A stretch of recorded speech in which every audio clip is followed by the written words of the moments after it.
And this process of trying to lose yourself and then find yourself again can be pretty emotionally distressing. So when you lose yourself, you probably will lose a few others around you too, because you're basically recalibrating your values. What's going on, guys? Today I want to talk about a part of transitioning from college to adulthood that not a lot of people usually talk about, and that is losing friends. So last week I made a video with my cousin about how to make friends after college, and if you didn't see that, I definitely encourage you to click on it. But this time I'm going to be talking about losing friends, and although it kind of sounds a bit sad to say that you're losing friends, I don't mean it in a way where losing friends means you've burnt bridges, per se. When I use the term losing friends, I mean it very loosely. Okay. When I talk about friendships, I like to refer friendships as a spectrum. And there's a TikTok that explained this concept of friendship pretty well. So at level 1, you have these people where you recognize their face. Maybe you don't know their name, maybe you do, but you acknowledge their existence. On level 2, you have people that you are somewhat friends with. You know their name, you'll say hi when you run into them, and maybe sometimes you'll even grab lunch together. And then you have the highest level, which is your best friends, your ride or die. These are the people that you talk to on a near daily basis, and they're probably the best relationships you can have. So when I talk about losing friends after college, it could mean going from a level 3 down to a level 2. When you're graduating college, we're all losing our identity as college students. Like, being in college is kind of a personality trait if you think about it, because our lifestyles do share a few commonalities to them. You guys live in dorms, you guys have meal plans, go to classes together, search for a job, and when it's time to finally graduate and carve out your own path, it's easy to lose those similarities between you and your classmates that you used to have. You no longer have a volleyball club team to go back to after your exams. Or maybe a classmate that you used to do finance homework with isn't with you anymore. And this process of trying to lose yourself and then find yourself again can be pretty emotionally distressing. So when you lose yourself, you probably will lose a few others around you too, because you're basically recalibrating your values. What used to be fun in college, like partying and going out and making new friends, might be different from how you view fun after college, which could be more about staying in, reading a book, hanging with friends that you already have, or hanging with your family. The thing is, as you graduate, this is the point where a lot of your friendships are kind of put to the test. And I don't mean making or breaking them, I mean whether they stay at a level 3 or maybe go down to a level 2. And this is really dependent on a lot of factors. One is lifestyle, as I previously mentioned. The second has to do with your geographic location. I have friends who stayed in the college town that I went to, but I'm here back at home in New York. And sometimes it is difficult to stay in touch with everyone because they just have other lives going on, and I'm not necessarily the first person that comes to their minds. With a transitional period like graduating, there's going to be a lot of change, and you're going to gain a lot and you're also going to lose a lot. And if these friends that you used to have aren't in touch with you anymore, that's not necessarily a bad thing. The first reason why losing friends after college might be a good thing is because first, you have more time to spend alone. With the pandemic, I know we've all spent a lot of alone time, probably more than we would have liked, but you can't deny that there's been a lot of time for us to reflect on our lives. If anything, if there were a pandemic to happen at any point of our lives, not saying it's great, but if it were to happen, I think coming right after college was a decent time if you can get a job. In my experience, I think we make the greatest realizations about ourselves, and we do the best reflecting when we are alone. This could be when you're journaling, when you're just on a walk, meditating, or even just lying in bed. Now you might say, well, you have friends and therapists to talk to when you're making any major life decisions, and you're right in a way.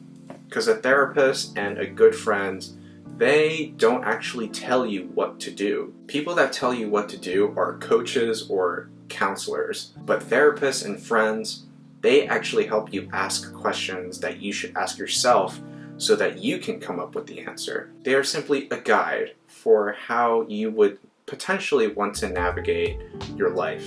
At the end of the day, we are the ones that we spend the most time with, so you might as well get used to being alone and getting to know yourself. If you were with your friends all the time, you might not necessarily have that alone time to really reflect. And especially if you're an introvert, you would understand where I'm coming from. I think this is also potentially why breakups can be such a transformative moment in our lives. Because after a breakup, we spend a lot more time alone. We get to actually process the issues, the pros and the cons, and what are some of the things that you can work on as an individual so you can avoid the issues that happened in this relationship in the next one. That's also why it's kind of a red flag if you get into a relationship with someone who just got out of a relationship, especially if it was a long-term one, because they probably haven't been doing the self-reflection that you've been doing or the work that it takes to become more emotionally mature. Instead, they try to jump into another relationship just to try to numb out the pain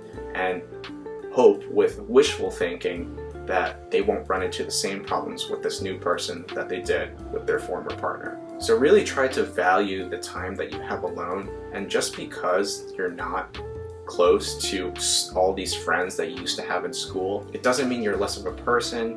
And if anything, they're doing you a favor by giving you more time to yourself and to people that will actually value you.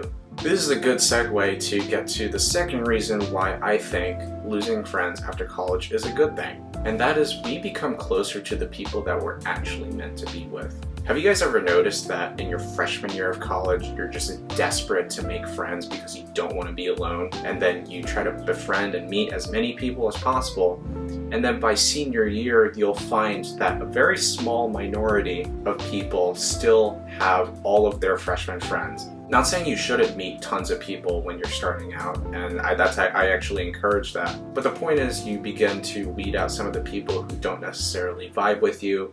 Maybe you guys just have very different interests, and all of these are very valid reasons to just not be close to one another. It's normal that a lot of friends are going to be lost along the way. Now, I recognize that relationships are a two-way street, and maybe someone that you used to be really close with is just really busy with their work now, and that's okay. And if you find that this person isn't necessarily prioritizing your relationship or your friendship because of their busy life schedule, like, you have to know that it's not really personal, and they're not necessarily entitled to your time. It's just the demands of their lifestyle that don't allow you to continue hanging out the way you used to.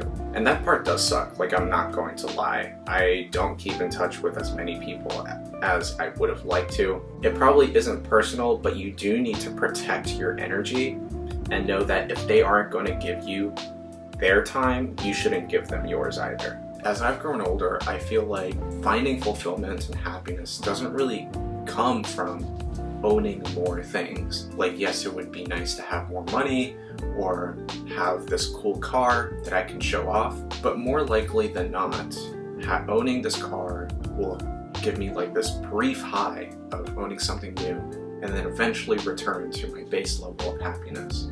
So the solution that I found is practicing more minimalism, being happy with what you already do have, and buying things or owning things that are only essential to adding value to your life.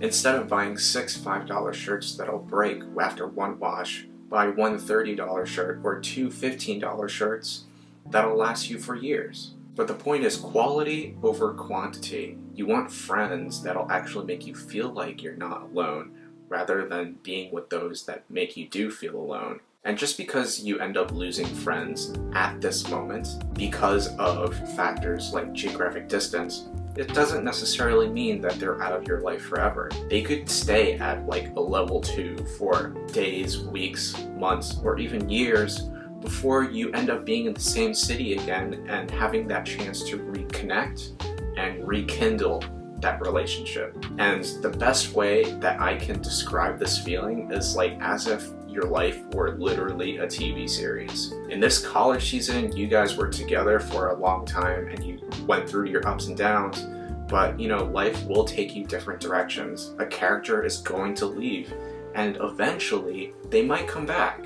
And it's always nice to see reoccurring characters from the older seasons to come back as a different person, and it does add a little bit more excitement to your life and to your relationship. So when someone leaves your life, whether it's through circumstance or by choice, I would simply just let it go. If they don't want to spend their time with you, then it's just best to let it go, and you still get to live your own life, and perhaps you can even use that time to meet new friends. Anyway, I hope this video was helpful, and just because you do lose friends, it doesn't mean it's the end of the world, and there are literally 7 billion other people out there who have the potential to be your next best friends. You just gotta keep yourself open to the possibilities and put yourself out there. If you made it this far, thank you so much for watching. And if you liked this video, please leave a like, comment, and subscribe if you want to see more content related to this. Until next time, take it easy.